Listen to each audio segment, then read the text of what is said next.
শীতে সমুদ্রগামী জেলেদের জালে ধরা পড়ছে না কাঙ্ক্ষিত মাছ। এতে কলাপাড়ার মৎস্য বন্দরগুলোতে কমেছে সামুদ্রিক সহ বিভিন্ন মাছের সরবরাহ। এ নিয়ে আরও জানাতে আলিপুর মৎস্য বন্দর থেকে যুক্ত হয়েছেন সহকর্মী জসিম পারভেজ। জসিম, জানাবেন যে সমুদ্রে মাছ কম পাওয়া নিয়ে জেলেরা কি জানাচ্ছেন, পাশাপাশি মাছের দাম কেমন বেড়েছে?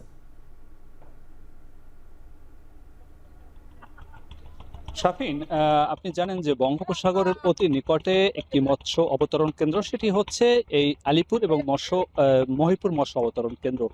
সে কারণে কিন্তু উপকূলীয় অঞ্চলে যে সকল সমুদ্রে যারা মাছ শিকার করে তারা খুব কম সময় এবং দ্রুত মাছ বিক্রি করে আবার পুনরায় সাগরে যেতে পারেন। সে কারণে তারা এখানে এই মৎস্য বন্দর অবতরণ কেন্দ্রে আসেন।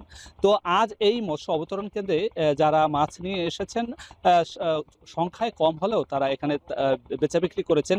১ কেজি ওজনের যে ইলিশ তা আজ বেচা বিক্রি হয়েছে ১২০০ থেকে ১৩০০ টাকা প্রতি কেজি, এবং ৮০০ থেকে ৯০০ গ্রাম ওজনের যে ইলিশ তা আজ বেচা বিক্রি হয়েছে ১০০০ টাকা প্রতি কেজি, এবং ৫০০ থেকে ৭০০ গ্রাম ওজনের যে ইলিশ তা আজ বেচা বিক্রি হচ্ছে প্রতি কেজি ৮০০ টাকা। এছাড়া জেলেরা আমাদেরকে বলেছে যে আসলে শীত মৌসুম চলায় সাগরে মাছের বিচরণটা অনেকটাই কমেছে। সে কারণে তাদের জালেও কাঙ্ক্ষিত ইলিশ সহ অন্যান্য সামুদ্রিক মাছ কম দেখা মিলছে। যে মাছ শিকার হচ্ছে তা নিয়ে এই অবতরণ কেন্দ্রে আসলেও ভোক্তা পর্যায়ে চাহিদা কম থাকায় মাছের দাম এবং সরবরাহ অপরিবর্তিত রয়েছে, এবং একই সঙ্গে দামও অপরিবর্তিত অবস্থায় রয়েছে।